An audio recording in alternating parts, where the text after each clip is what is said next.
What's up, investing legends? Today we welcome Brian Ferguson to the program. Brian's journey started nearly 20 years ago when he bought his first investment property before turning 20. And from there, he's continued to build his portfolio while navigating the aftermath of the great financial crisis and steadily scaled into larger multifamily and retail assets. It was a long grind, learning how to structure deals, manage risk, and stay aggressive without getting reckless. Today, Brian runs a successful real estate investment business focused on distressed multifamily and neighborhood retail, applying the same fundamentals and disciplined execution that helped him build from the ground up. Today, we kick off the episode with Brian's origin story and the core principles he learned early that still shape how he operates today. Later on, we dive into how he weathered the last few years in commercial real estate, why he refuses to do deals just to stay busy, and how he creates value in both multifamily and shopping centers. To wrap up the episode, Brian shares his outlook for interest rates in 2026, where he sees the best opportunities in commercial real estate today, and the investing principle he believes gives operators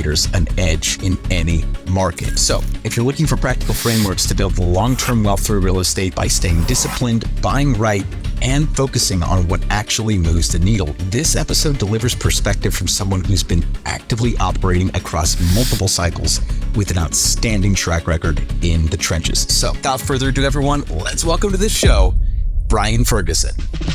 Welcome to the Investing Secrets Podcast. Brian, welcome to the vault. Hey, man. Nice to see you again. Thanks for having me. Yeah, good to see you too, man. Good to see you too. I'm excited to chop it up with you here. And, we've obviously interfaced before, but, and I do know you, but for those that are at home that don't know too much about Brian and Fergmar, why don't you give us a brief background here on what it is that you guys do? Yeah, sure. 20-year real estate veteran, started single family in 2005.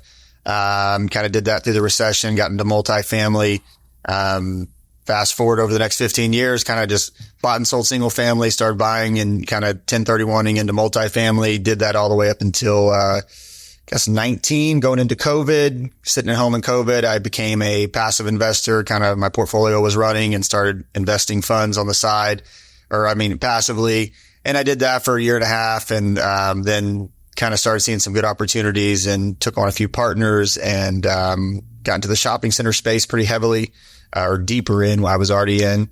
And then as we sit today for the past year and a half, I've gotten back active into acquiring kind of like distressed multifamily and still buying kind of shopping and professional centers. So that's a very high level, but that's 20 cool, years.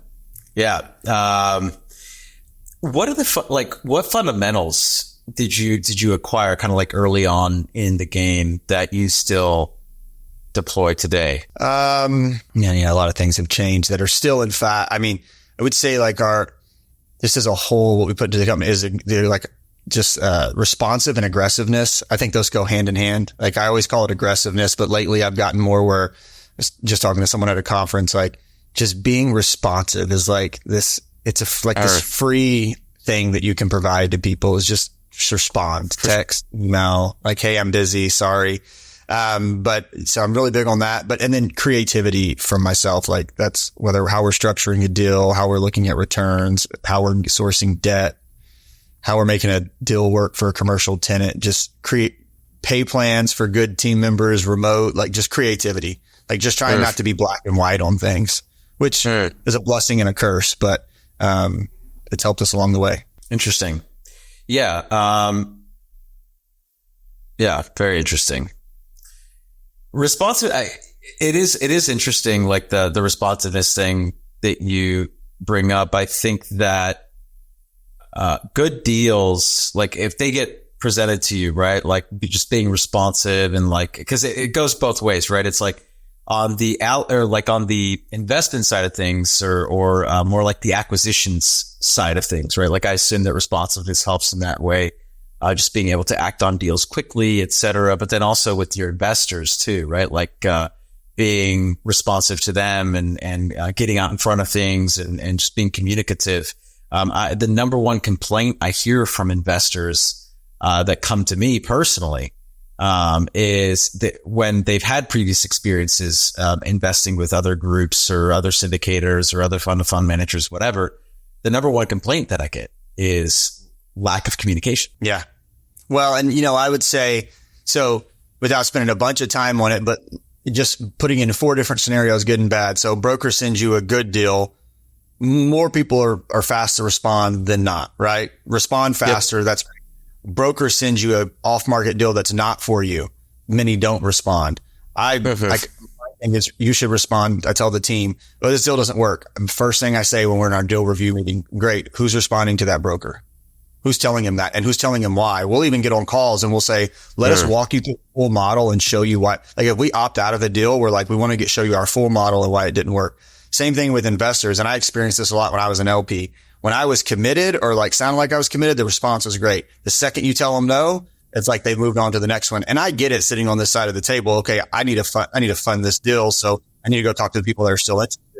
But I try to make it a good point too. I just had a guy this morning that was committed yesterday to this last little piece of a deal, said no this morning. Something else came up. I've been texting him all day about different things and we're setting up a time where he can come down and have dinner and tour some property. So like, and then like vendors too, like it's like, oh, we need an insurance quote. So we're super responsive. But then the second they're not the highest quote. And I was actually talking to an insurance guy this last week at a conference and it's like the second I'm not the right one, they move on until they need me again. I just think response matters. Like I hate when I text someone and then like there's no response and it's red, it's like just say, okay, something, you know? Yeah. At least acknowledge the receipt, right? I saw this. Totally get that. Not interested. Yeah. Whatever, Right. Just some closure. Yeah, I get that, man. I totally get it. Well, kind of piggybacking off of that, obviously you've been actively syndicating now since, call it the beginning-ish, right, of COVID or so. Things have changed pretty dramatically in the commercial real estate sector over the last couple of years. What are the things that you have been able to do because obviously you've created a successful business for yourself, and I'm wondering how you've been able to weather the storm and what things you've done differently to create a favorable outcome for yourself and for your investors. I think there's a few parts that go into that. One, we weren't super heavy in like large multifamily acquisitions after like 19 going into 20. So arguably, we missed some window there. We probably could have had some deals and exited and it worked out right, but maybe we got a little too conservative, too fast there. But I think that was a good point for us. As once we got more into the space, so I still have like my single family division. I still have a large portfolio.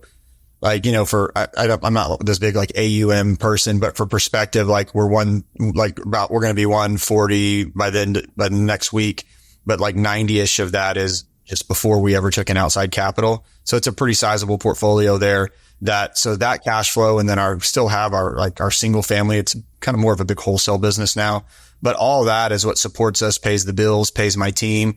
And I do have some team members now that just rely just on this side of the business. But in the first few years, everyone was compensated off of a different income stream that had nothing to do with the deals that we were bringing investors in. And it's still primarily that way. Very little, like there's some profit sharing that goes out and whatnot. Like that's like I give my team owns different percentages and different pieces, but for the most part, it's all survived from other revenue streams, which is very helpful. We're not dependent on this. So it allows us to take our piece of the pie at the end of it, or, the lion's share of our any profit margin we share in at the end of it.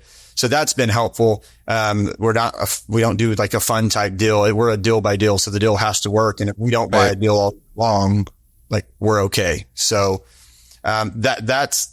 those things have been helpful. I guess, in the short, what I'm saying is like, we didn't just go after deals just to have inventory, if it didn't work. But, and then we were in a different space. Like a lot of the shopping centers we bought it in that, it was some of it in the higher rate environment, we're in the 8s and 9s, but we just underwrote it with that. We would underwrite it with a higher, interest. And if it worked, but just making sure that wasn't floating. So I think that was helpful. We never got super aggressive on, debt to to get a deal to work. So, but I can't really sit here and say, oh, okay, we made all these apartments work during this difficult time because of XYZ, because we just really weren't. Most of what we bought was before then. Our last big acquisition from 19, we had refied to fixed rate debt in like early 22. We closed it. So everything was just, I guess, pretty good timing there, and we didn't buy anything else. So, besides some of the shopping centers. Understood. Yeah. I mean, and sometimes timing is everything, right? So I definitely hear you on that. But the other thing that I did hear there was that, and I do think that there's some hidden messaging inside of what you just said there, which is your business, like the syndication business that you run, is not trying to do deals just to do deals to pay the bills. Yeah. Right. And that I do think is a big advantage, right? Because there's a lot of folks that kind of get into this space and they're trying to make it their business, right? And that's fine, but it also comes with operational expenses, overhead, et cetera, that you're going to have to pay. And the only way to pay them is to do deals, right, that generate revenue to pay the bills. So what you're saying, Brian, is like, hey, we don't need to do a deal. And that's precise. There's a lot of power in that. Yeah, we don't need to do a deal. Bonus, whether it be for everyone. I mean, no, like now when these deals, if everything's successful and they exit at that, 5 or 10 year point and our piece comes to fruition there, that's going to be great. But it's not, it's not a necessity. And I think that's like, if it's kind of, I feel the same way on, when people talk about if you're like, oh, am I vertically integrated? Do I handle construction or management? Like, I don't, we have a construction company, management company. We also use third party in both of those aspects. When people say, how do you determine like what was the best outcome for the project? Like if I'm saying I want to go third party property man, I want to go property man because it's a revenue source. To me, that's a problem. If you're doing it because you're the best, then do it. Same thing, I think, with bringing on a deal. Is it because it's a really good deal and it works? Like, would you do the same deal if there were no fees built into it? Like, I think that's how you have to kind of stress test it in a sense. Yeah, makes sense. So, why the switch from shopping centers? Because it sounds like that's what you started with, and then you started doing some multifamily stuff. But before you were doing multifamily, kind of like at the beginning of like the cycle, right? So like call it like what 2010, 11, 12. You started doing like multifamily after you did like the flips, right? Is that correct or is that not correct? Our first multifamily in 08, 09, one of those, and then kept buying. And I bought all the way up until 19.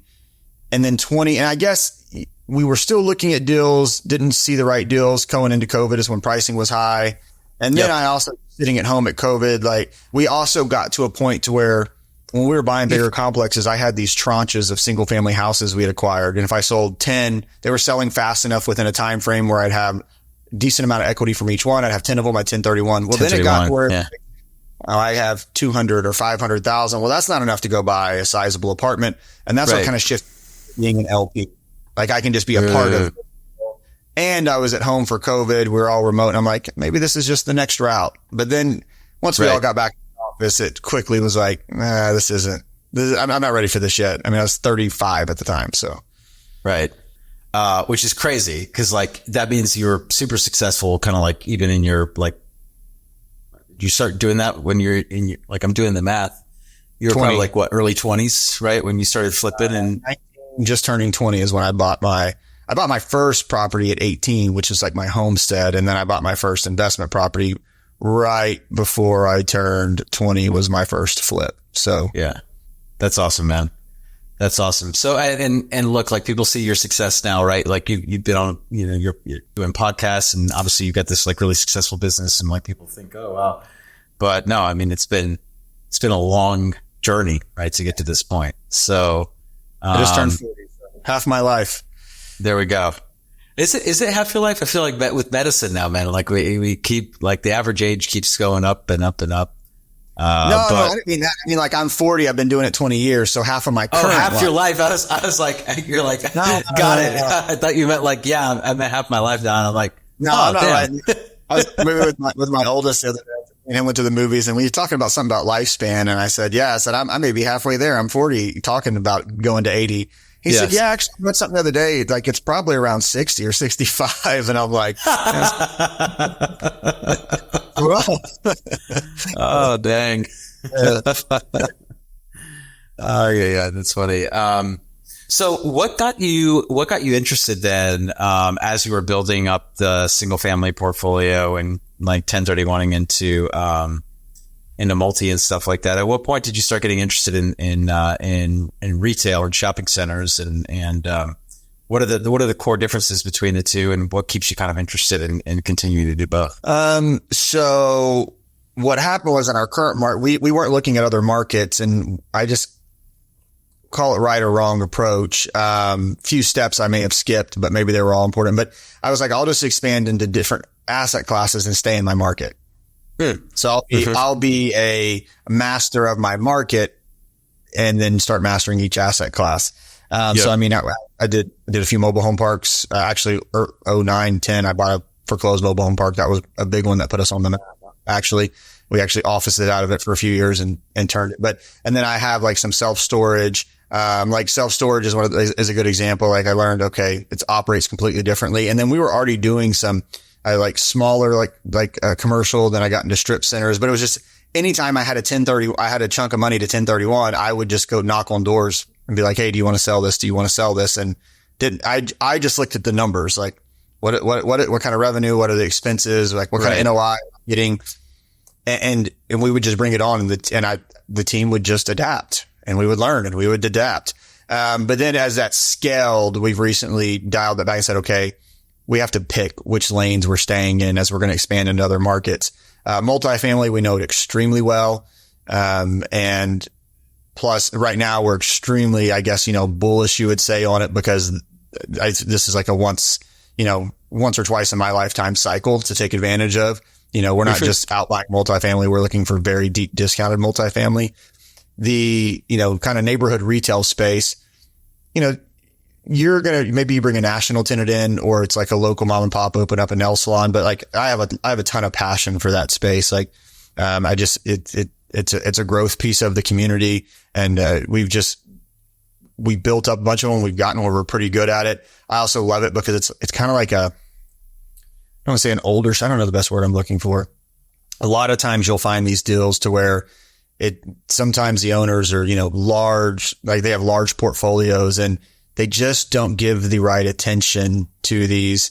And it's, I'm going to say it's easy to come in and be successful, but with our playbook now, it kind of, if you buy the right deal and you buy it right, like getting this high vacancy center to 100% in 2 years when they've been trying for 5, I don't know. It's, I don't think there's a ton of people in the space. You're not getting agency debt and non-recourse and all this and the stuff we're doing. So it's interior to bear is a little harder. So we see some pretty good opportunity, but that's kind of our reason for 2 assets.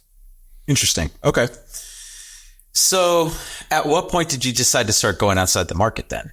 Because, or eventually I'm assuming that you're like, hey, I'm leaving my market and going out and venturing outside. So at what point did you make that decision, and what kind of inspired that? So retail happened, kind of end of 24. There was literally nothing. There was no Class A centers left to buy in our market. I travel a lot to kind of like Katy, Sugarland, the Houston market there. So we entered the Katy area there, and now we're buying in Sugarland. And multifamily, we're kind of hitting the same thing. We're fixing to close on a larger asset here. We've just got a pretty good piece of the market share. And, I don't know exactly when we'll start competing with ourselves. It happens a little bit now. I just think we have enough of that, especially in like the C plus B class. We don't own a bunch of the A class, multi, but, and since we're already in that Katy, Sugarland market, we decided multi, if we're going to move, might as well move into a market where we have a footprint in our other asset class. So that was just really the reason for it.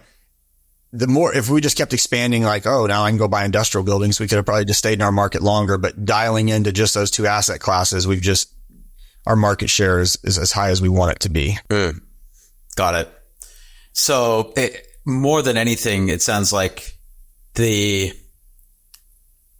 desire to not self-cannibalize is more like you're like, hey, we just don't want to like compete against ourselves and put ourselves out of business by buying too much of the real estate here in this market. And so we're going to start venturing out. 100%. Yeah. That's exactly where we're at. We were there last year, started to feel that way, bought one deal. We're buying another one right now. And now we're for sure kind of feeling that way. What type of shopping centers are these? Are these grocery anchored shopping centers, or are they just like little strip centers, power centers? Like what's the typical, what we have look like in Victoria, our original market, like we have an Aldi anchored, we have an Academy and Kohl's anchored. And then we have some individual ones from the mall. So they're all pretty good high traffic. We definitely look for like A center. I'd say B plus, A minus, that we like 15, 20 year old, which in our market, that's the A centers. These other markets, that's probably more of a B, but, I think neighborhood retail. So think of a center that's going to be surrounded by a bunch of residential rooftops, and businesses going in there will survive off of mom and dad driving by every day. So, a dentist, a donut shop, a nail salon, a school, things like that. So not necessarily like, like they're going to put a Lululemon or a Starbucks in it. That's not really our gig. Our gig is more that neighborhood retail style, where we're center down the road is going to be $40 a foot and we're $30 a foot. And you're definitely going to see your increases because no one can develop to increase to compete with that product. The new stuff will be more expensive. Right. That makes sense. And like how do you assess, because every asset class is different. And I've never really asked a retail, or like a shopping center guy this before, which is like, how do you mitigate, or underwrite for like new supply risk? And like, obviously, like if something is already planned, then that's coming. But like it's a lot of these leases are like 5, 10, 15 years, right? So like you're kind of putting yourself in a situation where like once these leases end, there could be some new supply here that we had no idea was going to be. Yeah. Again, like, so like I'm buying a center right now. We're down the road. They're high 30s a foot and we're underwritten at 23 a foot. Comps are probably 25 to 30. So we come in a little bit under be more conservative on that. But new supply is going to come in, and let's say they're 42 a foot. Well, then they're going to, we still have almost a $10 gap between us and what is the new, the most recent centers now. So even some new, and most of these our market, it's hard to say anything in our market because anything coming in would be massively higher. But you look in call it like Sugarland or Katy, right? Something new coming in is going to be they're going to come in, have a bunch of anchors already in place. They're going to come in because there was a need for additional supply. It's not like, think multifamily, like, right. That makes sense. I'm going to build it and take from someone else. Well, if I'm building a center, Starbucks is putting their 6th location in and so-and-so is putting their 10th or 12th location in. Like there was a need and that's pre-leased. I'm not saying there are people that'll build these new centers without anything pre-leased, but those normally don't go well. Most of it's pre-leased and it's someone opening additional locations. And again, they're competing with it's an A plus competing with the say A minus. They're not like the dentist from our location isn't going to run over there, Right. And they're also like in the just super high traffic corner where again, we like to be surrounded by those rooftops. So not saying that, norm and a lot of times these go in as the new neighborhoods go in. So like another one going in that's focused more on that type of clientele is probably going to go in next to a new neighborhood. So that means it's more of this neighborhood retail square footage available, but it's also more rooftops surrounding it because they tend to go hand in hand. Like you'll see these developments and you'll see this big, massive master plan community. And then of course they never build to the road, right? We're going to leave room for the guys to come in. Got it. Got it. Okay. Yeah. I mean, that all makes sense. And I mean, to your point, like usually new supply means that there's a need for that additional supply. And that's a fair point. And the second point is like, we're going to be priced pretty well below what their pricing is going to be at, in order for it to make sense for them. Right.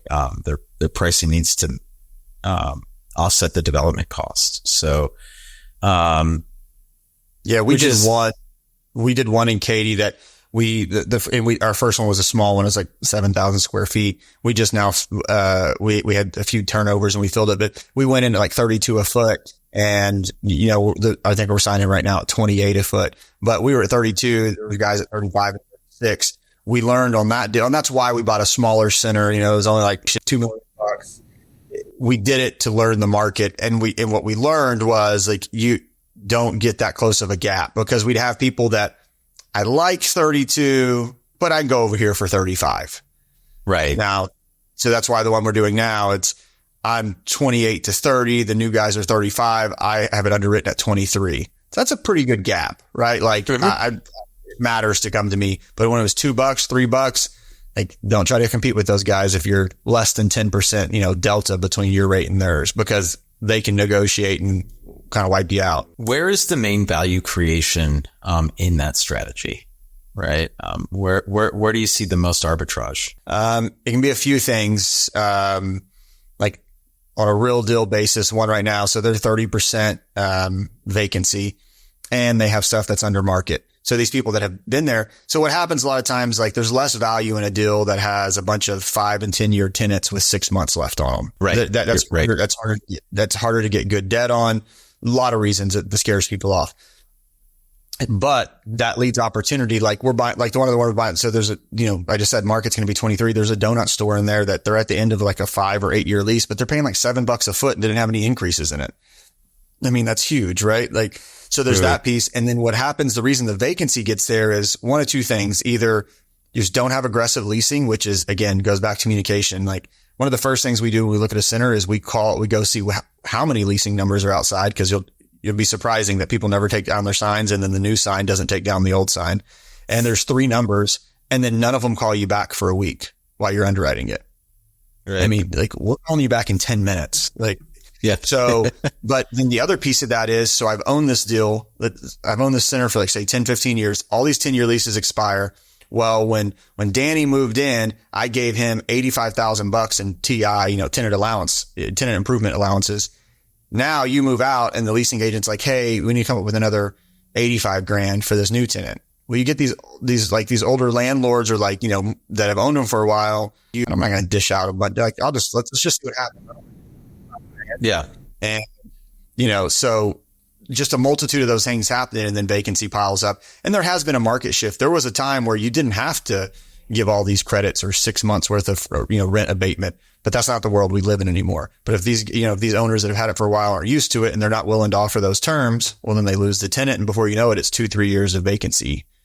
And so that happens quite a bit. So the value, like we're buying a deal now, like, yes, we're going to paint the outside, put some new awnings, stripe coat the parking lots and things like that. But the real value is just answering the phone, giving aggressive lease terms and filling the space. Got it. So a lot of the space is that if the guy down the road has 6 months of free rent, you're not willing to offer anything. Same exact concept. Right. That makes sense. An average, like the weighted average lease term on most of these, retail centers, what, like average lease length is going to be like 5 years, 10 years? 5. You may offer some 3s. It's not very often unless you're in a lower traffic center.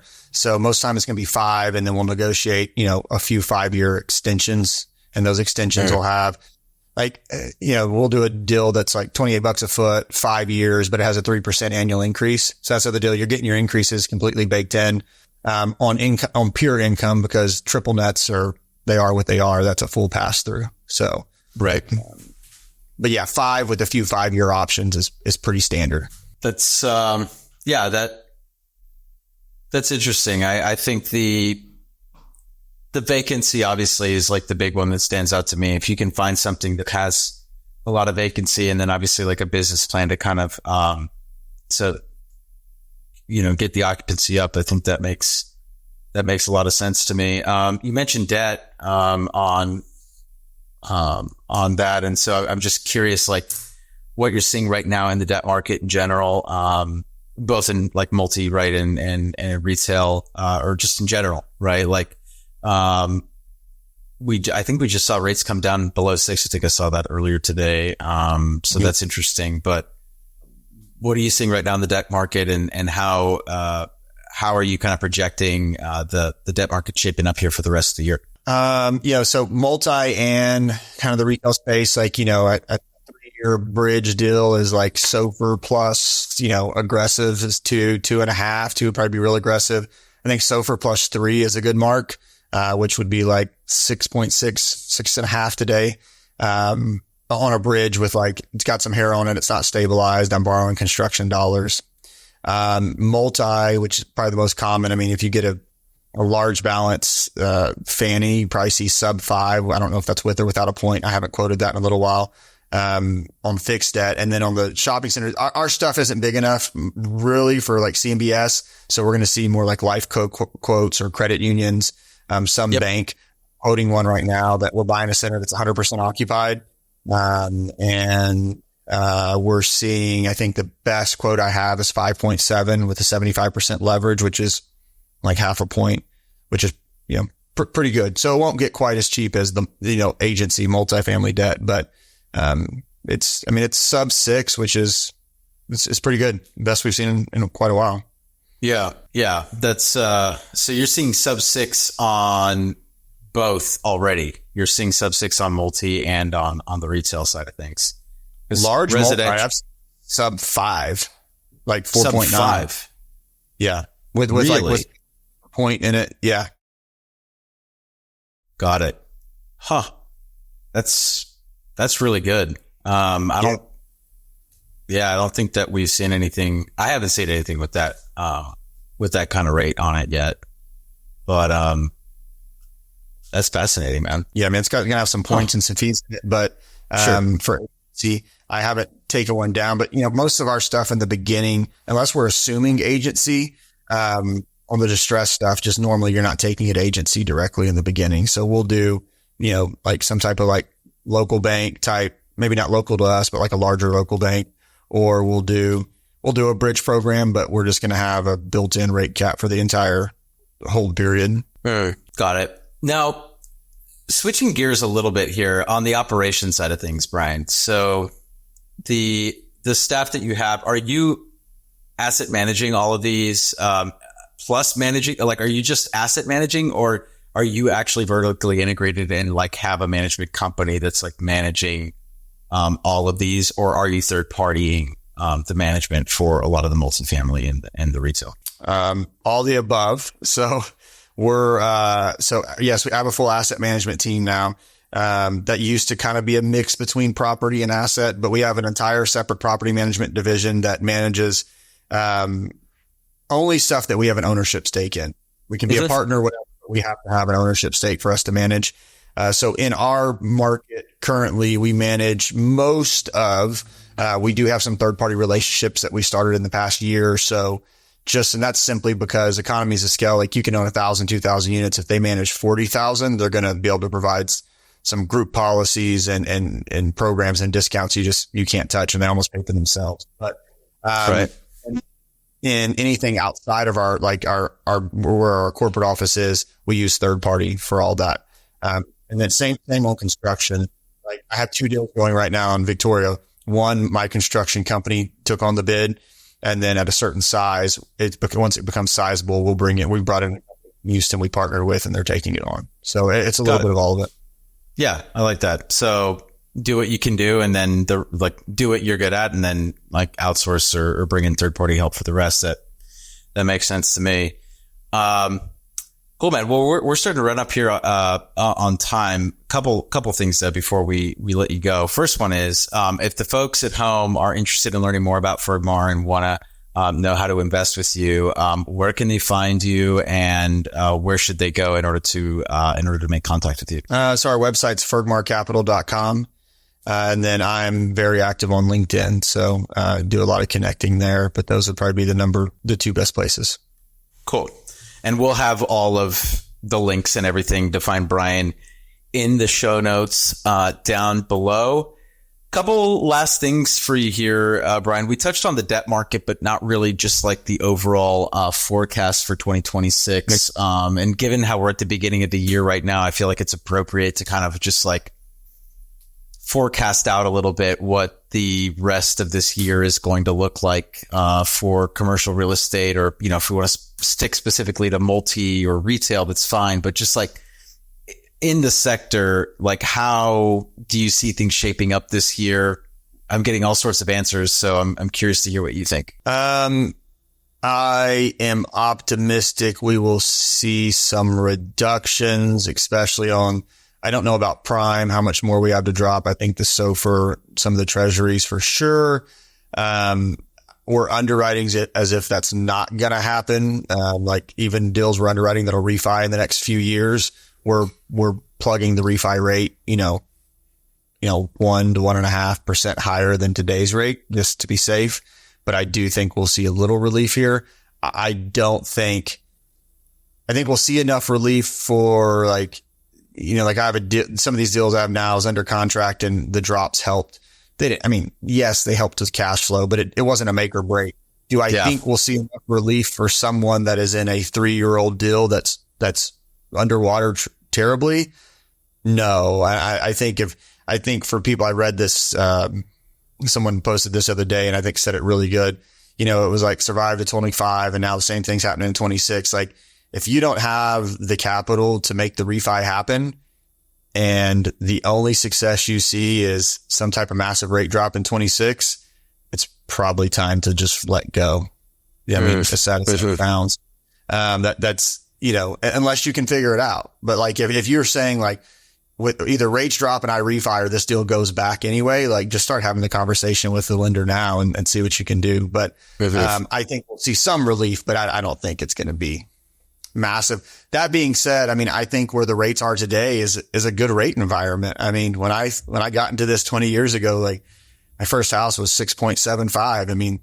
I think that's still pretty fair price on money. So, right. I don't think rates are high. I just think they're average right now. We came off of an abnormally low rate market and maybe let's just erase our minds of that. And if it, I don't know if you can ever erase it, but I don't know. That's my thought. I don't think money is expensive right now. Yeah. The only reason it seems expensive is because, we had like ridiculously low rates, for many years before that. But, and ultimately I think pricing and expectations, are obviously a symptom of the rate environment. And so we had expectations and pricing, that matched or reflected the current rate environment or the previous rate environment. And now people are like starting to come back down to earth. The question is like, when does everything feel normal again? Because I think right now things just still don't feel like they're very still much in flux, and no one that I talk to feels good about where we're at right now. That's probably not the right way to say it. No one feels like things are normal right now. Right. Yes. And so that's where I think that there's a little bit of a disconnect is, there might need to be a few more years of this rate environment for things to stabilize because, we have recency bias. And I think the recency bias still kind of bleeds into, or the recency of the, sub 3% rates, right? Are still so fresh in some people's minds and still is affecting, sellers for sure.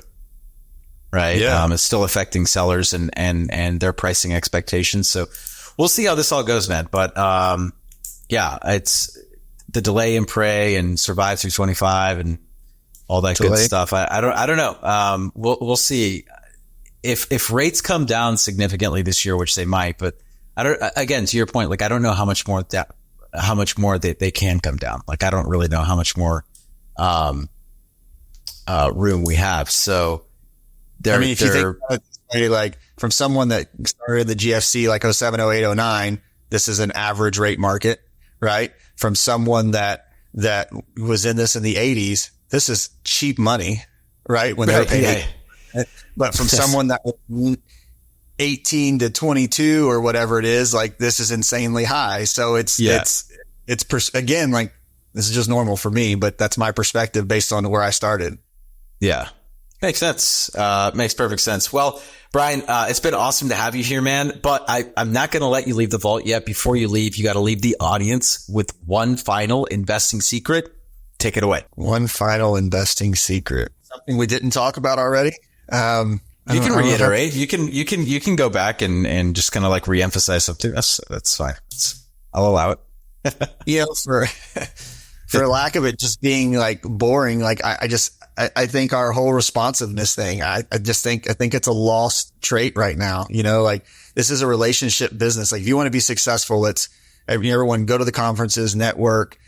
That's great. Go spend a week doing all that. But then like, how responsive are you being when you get back? Are you responding to those emails? Are you really building the relationship? Or are you just checking off the box that you went to the conference? Like just be responsive, like be present. If you're talking to someone at a conference, don't look at your phone and text, like be present. When they text you, respond. Like, I don't know. I think it sounds so simple, but when that broker has a deal and he met 50 people at, in HMC, who's he calling?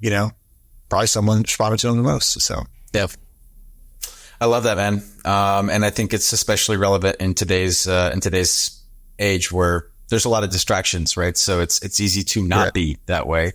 But I think at the same time, it's also easy to be that way if you just stay focused on it. So Brian, thanks for joining us, man. It was a pleasure.